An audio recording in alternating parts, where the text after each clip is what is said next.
축복합니다. 아멘. 우리 아멘으로 다시 한번 하다 보겠습니다. 그런 저와 여러분들이 될 수 있길 주님의 이름으로 축복합니다. 아멘. 오늘 말씀을 같이 한번 읽어보도록 하겠습니다. 오늘 말씀은요, 누가복음 16장 19절부터 31절 말씀인데요. 본문이 조금 길지만 중요한 말씀이니까 우리가 또 합독해서 한번 읽어보도록 하겠습니다. 시작. 한 부자가 있어 자색 옷과 고운 베옷을 입고 날마다 호화롭게 즐기더라.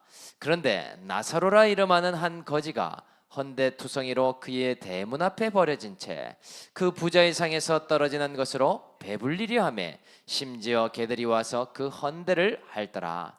이에 그 거지가 죽어 천사들에게 받들려 아브라함 품에 들어가고 부자도 죽어 장사되매 그가 음부에서 고통 중에 눈을 들어 멀리 아브라함과 그의 품에 있는 나사로를 보고 불러 이르되 아버지 아브라함이여 나를 긍휼히 여기사 나사로를 보내어 그 손가락 끝에 물을 찍어 내 혀를 서늘하게 하소서. 내가 이 불꽃 가운데서 괴로워하나이다.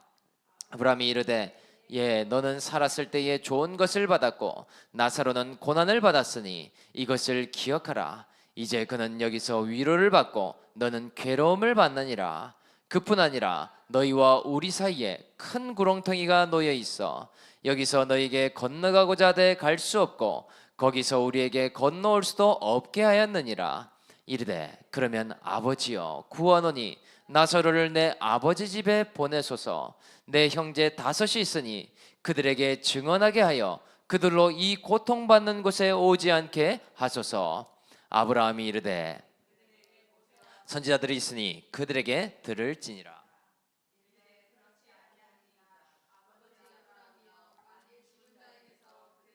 가는 자가 있으면 회개하리다. 모세와 선지자에게 듣지 아니하면 비록 죽은 자 가운데서 살아나는 자가 있을지라도 권함을 받지 아니하리라 하였다 하시니라. 아멘. 오늘 말씀 제목은요, 지금 우리에게 천국의 권함을 받게 하십니다 라는 제목으로 하나님 말씀을 증언하도록 하겠습니다. 중국의 유명한 공자가요, 행복한 인생이 되기 위해서는 사물을 가질 것을 이야기를 했습니다. 행복한 인생은 무엇인가 더하기를 하듯이 계속 더 많이 갖고 소유하는 것이 아니라는 것이죠. 오히려 빼기를 하듯이 비울 때에 행복해진다라는 말을 남겼습니다. 그렇다면 이 4가지의 무가 무엇일까? 첫째는요, 무의다라고 말합니다. 자신의 생각으로 사물을 판단하거나 스스로 추측해서는 안 된다라는 의미죠. 이것을 갖고 있으면요, 의미를 왜곡하게 되고 제멋대로 짐작하게 되므로 내 마음만 어지러워지게 된다라는 말을 하고 있습니다. 각자에게는 뜻과 사정이 있는데 내 뜻으로만 바라보면 고통이 생기기 시작한다라는 것이죠. 그래서 나의 의도, 나의 뜻을 내려놓는 것이 행복의 시작이다라는 말을 해주고 있습니다. 그리고 두 번째는요, 무필이라. 무필은 무엇인가? 확실치 않은 것을 확실하다라고 주장하는 태도를 내려놓아야 된다. 내가 틀림없이 맞다라고 생각해도요, 틀릴 수가 있고 내가 생각한 것이 반드시 옳다라고 해도 그것이 아닐 수 있음을 인정해야 된다. 나는 틀림이 없다라고 주장하는 사람은요, 고통을 당하게 된다라는 것이죠. 그것이 아닌 일이 언제든지 올 수 있겠더라. 그래서요, 이 반드시 틀림이 없이라는 것을 내려놓는 것이 행복의 지름길이다. 그리고 세 번째는요, 무고라는 말을 합니다. 공자가 보기에 절대로 피워서는 안 되는 것을 고집이라고 이야기를 합니다. 고집을 내려놓는 것을 무고라고 하는 것이죠. 이 세상에서 변화하거나 성장하기 힘든 한 사람이 있는데요. 그것은 고집을 부리는 사람이다라고 말합니다. 상대방의 말을 듣는 사람은요, 오류를 빠르게 잡을 수 있다라고 이야기를 해요. 상대방의 이야기로 수용하는 자는 잘못된 점을 바로 고칠 수 있게 된다라는 것이죠. 그런데요, 이 고집을 부리는 자가 이러한 성장을 갖기가 참으로 어렵고 고통만 누리고 있게 되더라. 그래서 마지막은 무아다라는 이야기를 합니다. 무아는 무슨 뜻인가? 바로 자기를 비우라는 말이죠. 결코 자신을 내세우거나 자만해서는 안 된다라는 말을 하고 있습니다. 자꾸만 자신을 드러내려고 하는 사람은요, 무너지게 되어 있대요. 잘나서 잘난 체를 하면 사람들은 정말 잘나서 잘난 척만 한다 비방하고요. 아무것도 없는 사람이 잘난 체를 하면은요, 정말 아무것도 없는데 나댄다라고 비판을 하게 된대요. 왜냐? 자만은 사람들의 미움을 사게 되는 일이기 때문이죠. 그래서 자신을 비우고 겸손에 처하는 것이 사람들에게 사랑을 받고 행복할 수 있는 비결이 되더라.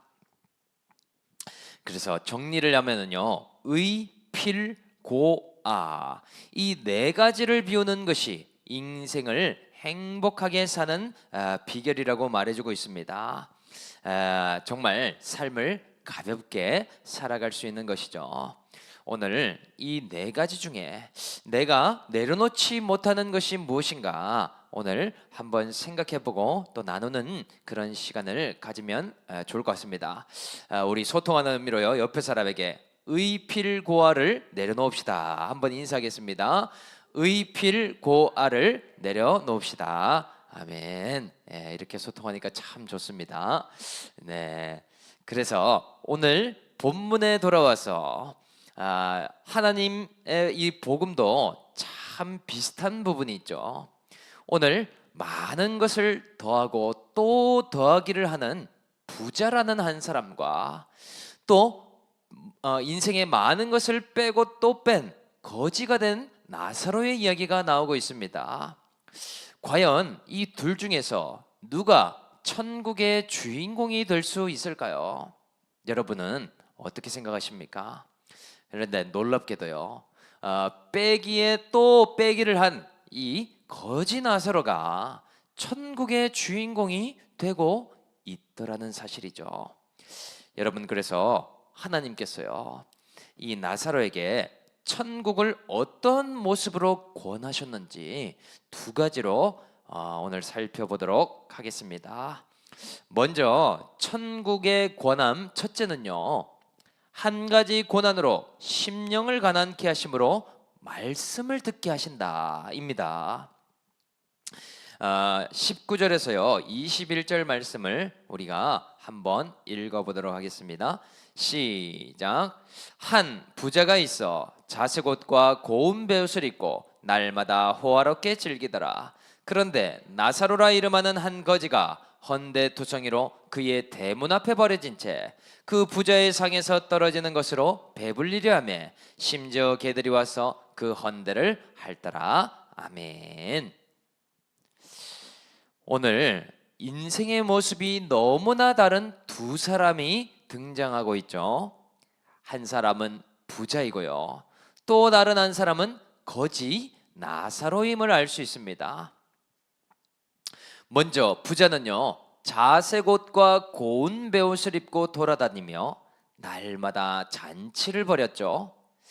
단순히 돈만 많은 인생이 아니라 지위까지 높고 사람들의 명성과 부러움을 살 만한 인생이었다라는 사실이죠. 무엇이 부족한 것이 있겠습니까? 정말로 가진 것이 많은 인생으로 보여지고 있더라. 그런데 이에 반해요, 나사로는요 정반대의 인생이었습니다. 이 부자와의 거리는 몇 미터밖에 차이 안 나는 대문 앞에서 구걸하며 사는 인생이었다는 것이죠. 부자의 대문 앞에 버려진 삶의 모습을 하고 있었습니다. 그야말로 가진 것이 없는 거지와 같은 인생이었고 버려진 인생 같아 보였다는 것이죠. 무엇을 먹고 살아야 될지 모르겠고 아무도 지켜주거나 보호해줄 수 없는 그런 인생이지 않습니까? 그래서요, 얼마나 처량한 인생인지요. 부자의 상에서 떨어지는 그런 부스러기라도 배불리려고 구걸을 했습니다. 그리고요, 심지어 개들이 와서 그 피부에 상한 곳을 핥음으로 고통을 받는 인생이 되고 있더라는 것이죠. 정말 춥고 배고플 뿐만 아니라 자신을 지킬 방법조차 없는 인생이 아니겠습니까? 그런데 여러분, 참 신기한 반전이 있죠.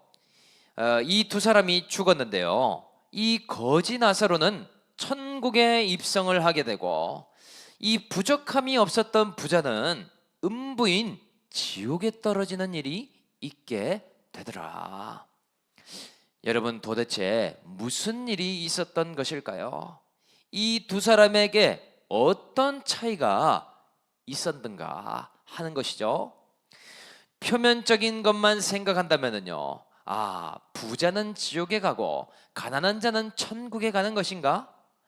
이러한 것으로 생각할 수 있지 않겠습니까? 그런데요, 그런 것이 아니죠.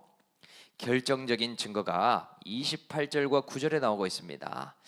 우리가 합독해서 한번 읽어보겠습니다. 시작.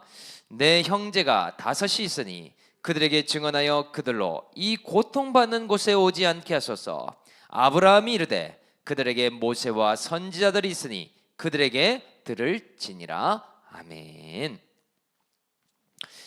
여러분, 이 부자가요, 살아생전에 지옥에 떨어질 것이라고 상상조차 한 적이 있었을까? 아마도 없었겠죠. 인생에서 부족함도 없었을 뿐만 아니라 죽고 나서의 일을 생각한 일이 없었을 것입니다.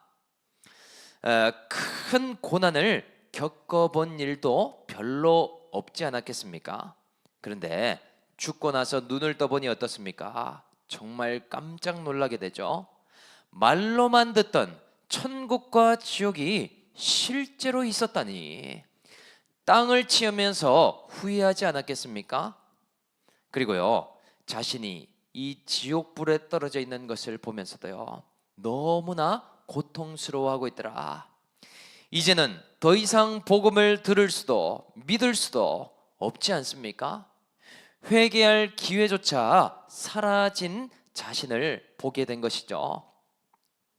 그래서 이 고통이 너무 크다 보니까요, 부자에게는 생각나는 몇 명의 사람이 있었습니다. 바로 자기 형제인 5명의 형제가 생각이 나더라. 자신의 형제 5도요, 비슷한 삶을 살고 있기에 생각이 난 것이죠. 그러니까요, 부탁이 한 가지가 있는데 죽은 나사로를 보내서 나의 형제들에게 천국과 지옥이 있다라고, 이 지옥에는 절대 오지 말라고 전달을 해달라고 부탁을 하고 있더라. 그런데 아브라함이요, 놀라운 이야기를 하고 있죠. 어떤 말을 하는가? 이미 그 형제 5에게도 모세와 선지자들이 있으니 그들에게 듣지 않으면 결코 듣지 아니하리라. 죽은 나사로가 살아나서 간다고 해도요, 듣지 않을 것이라는 놀라운 말씀 아닙니까? 이미 그들에게도 선지자들이 파송되어 있고 지금 그들의 귓가에도 말씀이 들려지고 있다라고 이야기를 한다는 것이죠. 하나님께서는 복음을 들어본 적 없다라고 핑계하지 못하도록 모든 시대 모든 사람에게 복음을 들려주고 계시더라. 그러니까요, 지금 부자 형제 5도 어떻습니까? 이미 말씀을 듣고 있는데도 어떻게 하고 있습니까? 결코 안 듣고 있더라. 들릴 만한 심령의 가난함이 없더라는 것이죠. 나사로가 죽었다가 살아나서 부활해도 하나님이 초청하신다고 해도 듣지 못하는 상태에 있다라는 이야기를 하고 있습니다. 그렇다면요, 이 말씀을 가지고 부자와 나사로에게 대입하면 이 둘의 차이가 무엇이었을까? 부자와 나사로의 차이, 지옥과 천국의 차이는요, 단순히 부유하냐 가난하냐의 차이가 아니라고 말씀하시더라. 바로 선지자의 말씀을 듣고 순종했는가, 아니면 들리지 않았는가의 차이라고 말할 수 있다라는 것이죠. 부자는 왜 안 들렸습니까? 심령이 부유하기에 선지자와 말씀이 있어도 대수롭지 않게 여겼습니다. 그리고요, 완악함과 완고함을 회개하지 않았다라는 사실이죠. 거기에다가요, 마음이 높고 교만하기에 인생에서 그것이 뭐가 중요해? 돈이 중요하지 했다는 것 아닙니까? 그런데요, 반대로 나사로는요, 비록 고난이 있고 고통이 있었지만은요, 그 가운데에 말씀이 들리며 회개하며 순종하는 인생을 살아갔다는 결론이 도출되더라. 여러분, 이 두 사람의 인생이 얼마나 큰 차이가 있었는지를 알 수 있겠죠. 그래서요, 이 말씀을 우리에게도 적용해 보면은요, 우리는 정말 큰 축복을 받게 되었죠. 이 땅에서요, 천국과 지옥이 확실히 있다는 것을 지금 듣고 있습니다. 심지어 이 땅에서요, 천국을 누리다가 하나님 나라에 입성하도록 복음의 권함을 받고 있죠. 나사로처럼 구원으로 결론을 낼 수 있는 그러한 삶을 주시지 않았습니까? 그래서 이 복음 시대에 우리는 어떠한 삶의 목적으로 살아갈 것인가? 우리는 흔히 고난을 축복이라고 이야기를 하죠. 우리도 보면은요, 나사로처럼 대문 앞에 버려진 것 같은 모습들이 있습니다. 내 인생을 보니까요, 나를 케어할 사람이 아무도 없는 인생을 살고 있지 않습니까? 인생의 대문 앞에 놓여져 있어서요, 누가 나를 지켜주고 보호해줄 사람이 없는 것처럼 보입니다. 심지어 가족이 있어도, 배우자가 있어도요, 마찬가지죠. 거기다가요, 지금 우리나라의 경제를 보니까요, IMF 때보다 경제 위기가 더 심각하다고 이야기를 합니다. 자영업자들의 폐업률이요, 역대치를 기록하고 있습니다. 물가는 오르고 수입은 줄게 되니까요, 한국의 내수 시장이 지금 가뭄에 빠져 있다라고 말하고 있죠. 거기다가 버티고 있는 자영업자들 900만 명의 평균 수입을 조사했더니 100만 원 미만이라고 집계를 하고 있습니다. 홈플러스와 같은 대기업도 기업 회생 절차에 들어갔고요, 10대 건설사가 줄도산 위기에 놓여 있다라는 뉴스가 나오고 있습니다. 5년 전, 10년 전만 해도요, 흥왕했던 영화관들이 지금 비명을 지르고 있죠. CGV와 메가박스, 롯데시네마 할 것 없이요, 대학가 앞에 있는 영화관들도 폐업을 하고 있는 상태에 있다. 거기다가요, 우리 인구는요, 급감소 중에 있죠. 베이비붐 세대인 60대 이상이 1700만 명인 시대인데요, 지금 있는 분들이 돌아가시면 우리는 인구 절벽 시대에 놓여 있다라고 말합니다. 전국의 출산율은 0.7명으로 앞으로 학교도 유치원도 더 이상 일할 인구도 없어진다라고 말합니다. 거기다가요, 많은 산불로 지금 기후 이상으로 4월부터 11월까지 경험해 본 적 없는 불같은 여름을 우리는 기다리고 있게 됩니다. 지금도 이 청량인지 청송인지 이 산불 화재로 인해서 이틀 동안 이 화재가 진압이 안 되고 있죠. 이러한 환경에서 내 개인의 삶도 너무나 고독하고 막막하지 않습니까? 무엇을 먹고 살아야 될지, 무슨 일을 하고 어떤 미래를 기대하며 살아야 될지 우리는 향방을 모르고 가고 있더라. 그런데요, 거기다가 내 자신을 보니까요, 나사로처럼 헌데의 상처가 있습니다. 어릴 적부터 살아온 삶의 어떤 상처로 인해서, 또 사람과의 관계에서 어떠한 어려움 때문에요, 작은 말과 작은 일에 데미지를 입기도 하고 상처를 받더라. 그래서요, 내 삶에 개와 같은 사람이 나의 헌데를 핥는 것처럼 고통을 받게도 되고 있습니다. 너무나 아프고 힘들더라는 것이죠. 이러한 삶을 살고 있는데 우리는요, 주님께 왜 나를 이렇게 고통스럽게 하시냐고, 왜 나에게 고난을 주시냐라고 부르짖고 있지 않습니까? 왜 나를 대문 앞에 버려진 것처럼 두셨을까? 이것이 해석이 잘 안 되더라. 여러분, 왜 이 대문을 주셨을까요? 이것조차도 축복이 될 수 있다라는 것을 우리는 볼 수 있겠더라. 이전에 하나님을 섬겨서 많은 물질의 복을 주셨는데요, 이제 그것이 주객전도가 되었으니 부자의 길로 가고 있는 한국과 한국교회가 아닙니까? 지금도요, 회개의 환경을 주고 계시죠. 고난이 있더라도 다시 심령이 가난해져서 말씀이 들리는 인생이 되라고 말씀하지 않습니까? 그래야 구원의 인생이 될 수 있기 때문이죠. 주님이요, 그래서 지금 새로운 세팅으로 우리를 이끌어가고 계시지 않습니까? 거룩을 쫓기에 좋은 환경을 주신다라는 것을 우리는 반드시 기억해야 되겠더라. 좋은 환경은요, 나를 말씀이 들리는 그 한 사람이 되게 하신다는 것이죠.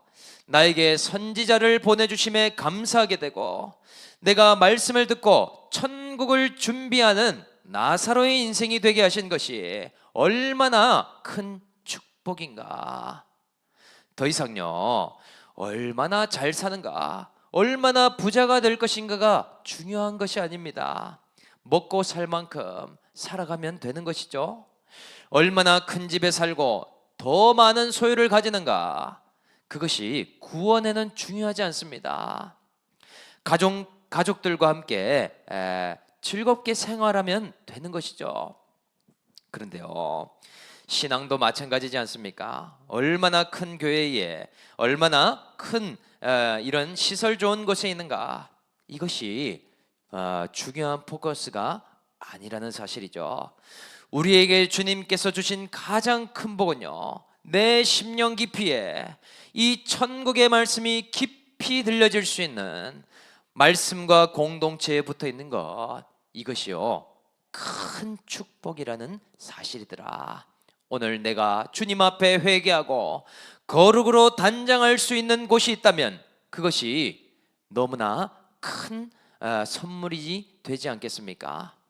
그래서요, 앞으로 이 미래에 많은 자들이요, 공동체가 된 교회를 찾기가 어려울 것이라고 말합니다. 정말 나의 핏줄과 형제보다 고난과 어려움 앞에 서로 격려하고 위로하며 이 마지막 고난을 이겨낼 수 있는 공동체, 이러한 공동체된 교회를 찾기가 어려울 것이다 라고 예측하더라는 것이죠. 여러분, 우리는요, 공동체 안에서 복음의 주인공으로 불러주셨습니다. 말씀을 듣고 하나님의 권함에 순종하는 일로 우리를 불러주셨다라는 사실이죠. 오늘 저와 여러분들 하나님의 권함이 들리고 계십니까? 나사로와 같은 우리의 인생이지만 하나님이 구원하고자 하는 그러한 목소리가 들리십니까? 오늘 이 음성이 들린다면요, 우리 모두가 이 권함에 순종함으로 말씀을 듣고 따를 수 있는 구원의 인생이 다 될 수 있기를, 그런 저와 올리브 공동체가 될 수 있기를 주 예수의 이름으로 간절히 축복합니다.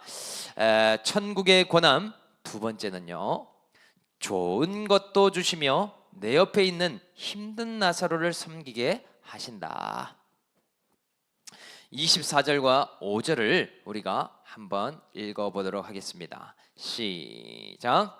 불러 이르되 아버지 아브라함이여, 나를 긍휼히 여기사 나사로를 보내어 그 손가락 끝에 물을 찍어 내 혀를 서늘하게 하소서. 내가 이 불꽃 가운데서 괴로워하나이다. 아브라함이 이르되 예, 너는 살았을 때에 좋은 것을 받았고 나사로는 고난을 받았으니 이것을 기억하라. 아멘. 그런데 오늘 부자가 지옥에 와보니 어떻습니까? 이 유황불과 같은 뜨거움이요, 너무나 고통스럽습니다. 어디로 도망칠 수도 없고 빠져나갈 수 있는 장소도 없습니다. 그래서요, 지금 한 가지 요청을 하고 있죠. 이 나사로를 보내주셔서 손가락 끝에라도 물을 찍어서 내 혀를 서늘케 하옵소서. 그런데 여기 지옥과 천국에는 큰 구렁텅이가 놓여 있어서 이 편에서 저 편으로 또는 저 편에서 이 편으로 오갈 수 없다라는 이야기를 하고 있죠. 여러분, 그런데요, 천국과 지옥의 특이점이 여기 나옵니다. 천국에서 지옥을 바라볼 수 있고 또한 지옥에서도요, 천국을 바라볼 수는 있다라는 사실이죠. 서로 볼 수 있고 심지어 대화도 가능하다는 것을 알 수 있습니다. 지금 아브라함과 지옥에 떨어진 부자가 대화를 하고 있잖아요. 정말 신기하지 않습니까? 다만 서로 건너갈 수 없게 해두었으니 왕래만 불가능한 상태이더라. 그런데 제발 물을 찍어 입을 시원케 해달라니까요, 아브라함이 희한한 답변을 해주고 있죠. 뭐라고 하는가? 얘야, 너는 살았을 때 좋은 것을 받았고 나사로는 고난을 받았으니 이것을 기억하라. 여러분, 이것이 무슨 의미입니까? 이 말이요, 고난을 받기만 하면 천국을 가고 좋은 것을 받은 사람은 무조건 지옥을 간다, 이러한 말이 아니겠죠? 지금 이 부자의 비유도 바리새인들을 양육하면서 지금 경고로 말씀해 주신 것이 아닙니까? 그러니까요, 너는 살아있을 동안 많은 권세들을 받고 청지기 역할을 하라고 나의 것을 맡겨두었거늘 그것을 악한 종처럼 너를 위해 쓰지 않았느냐.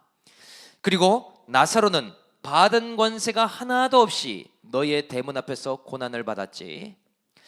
각자의 주신 권세에 맞게 물으신다는 의미가 되기도 하더라. 그래서요, 실제로 바리새인들은 재물을 하나님처럼 섬기지 않았습니까? 그들 마음 안에는요, 재물을 생명처럼 여기면서도 병든 자를 보면 저주받은 것처럼 여겼습니다. 그들을 구제하거나 음식을 줄 마음은 전혀 없었다는 것이죠. 가난한 자들, 거지와 같은 자들을 더럽다라고 멀리했습니다. 혹시나 과부와 고아를 돕더라도 사람들이 다 보는 곳에서 했기 때문에요, 땅에서 상을 다 받았다라는 사실이죠. 그러니까요, 오늘 이 거지 나사로도 부자의 상에서 떨어지는 부스러기라도 먹고자 했으나 이 부자는 주기를 허락하지 않았더라.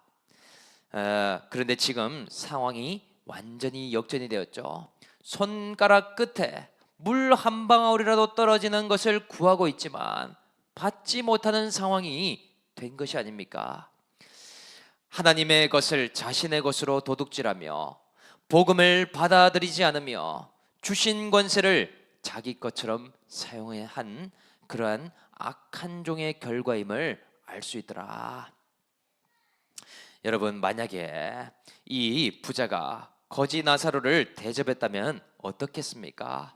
가난한 자들을 정말 마음으로 구제했다라면 하나님께서 내가 너에게 상을 베풀겠다라고 하지 않았겠습니까?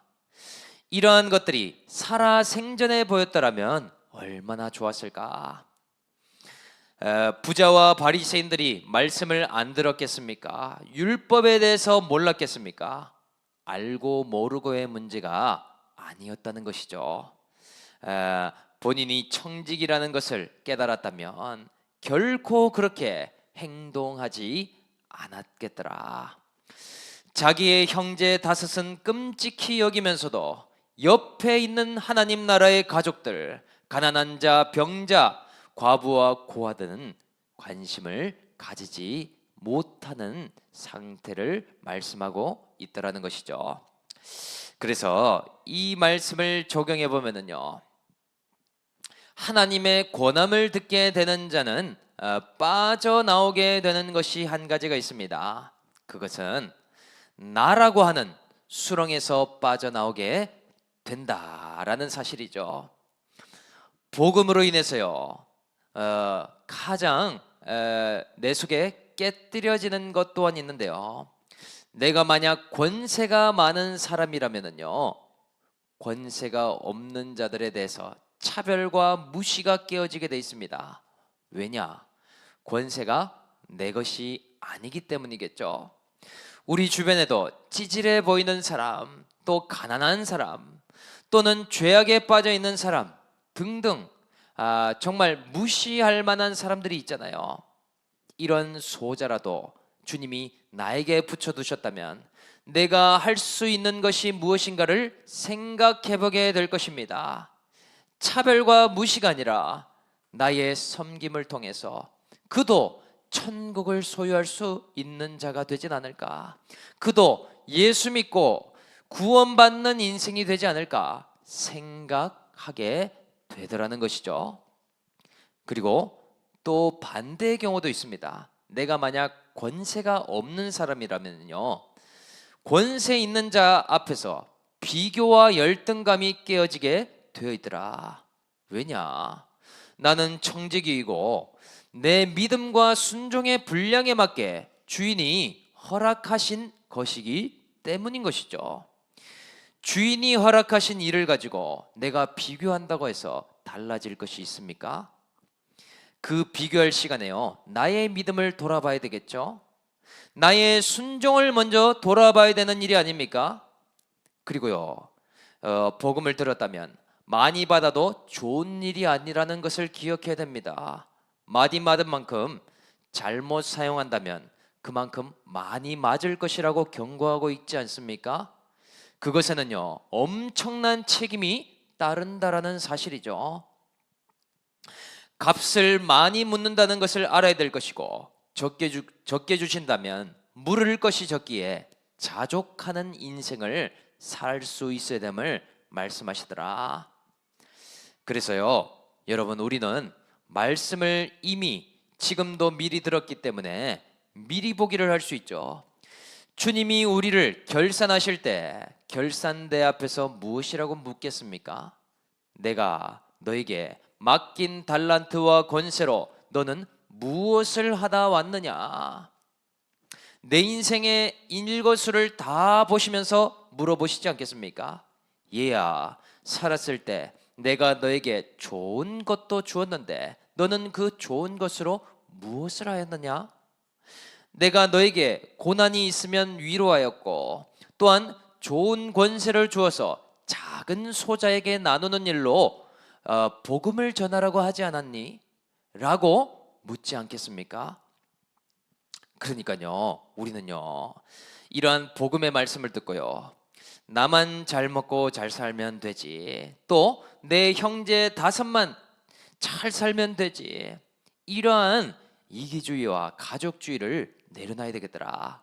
우리는요, 하나님 나라의 가족, 내 주변에 복음을 믿는 자들이 다 영원한 나라에 들어갈 가족들이 아닙니까? 그러한 자들을 항상 이타적인 마음으로 돌아보는 일을 해야 되겠더라. 그래서 저는요, 이 말씀을 들으면서 지금이 참 감사하다라는 생각을 하게 된 것 같습니다. 제가 만약 큰 교회에 계속 있었어도 환경이나 물질은 더 좋았겠지만은요, 스스로 바리새인처럼 제가 정말 괜찮은 의인인 줄로 알았을 것 같아요. 그런데 이 대전이라는 개척교회 이 문 앞에서요, 정말 아무것도 할 수 없는 인생임을 보게 되니까 심령이 가난해지게 됩니다. 다른 인생, 다른 목회 누구와도 비교할 사람이 없음을 깨닫게 됩니다. 다만 나에게 맡긴 것이 있다면 때를 따라 붙여주신 양들에게 양식을 먹이는 것, 이 말씀을 전하는 것, 이것만큼은 내가 포기하지 말아야 되겠다. 가장으로서요, 이런 책임들도 무겁습니다. 또 교회가 부흥하면 좋겠다라는 생각들도 있었습니다. 이번에도요, 이 장인어르신이 한번 이 방문을 지난주에 하셨잖아요. 그런데 또 걱정이 되는지 잔소리를 많이 하고 가시더라고요. 정말 내가 인정하게 됐습니다. 내가 무능한 사람이구나, 부족한 사람이 맞구나. 그러나 한 가지로 사용해 주셨으니 이 전도와 말씀을 결코 포기해서는 안 되겠다. 저는요, 부자가 되는 것이 목적이 아닙니다. 또 잘 먹고 잘 사는 것이 목적이 아닙니다. 이 말세 지마를 살고 있는데 주님의 부르심이 가까워오는데 주신 권세로 예배를 이끌며 하나님을 섬기는 인생들이 되도록 돕는 일을 해야 되겠다. 이것이 소자에게 하는 일이요, 나에 대해서 하는 일이 되겠구나.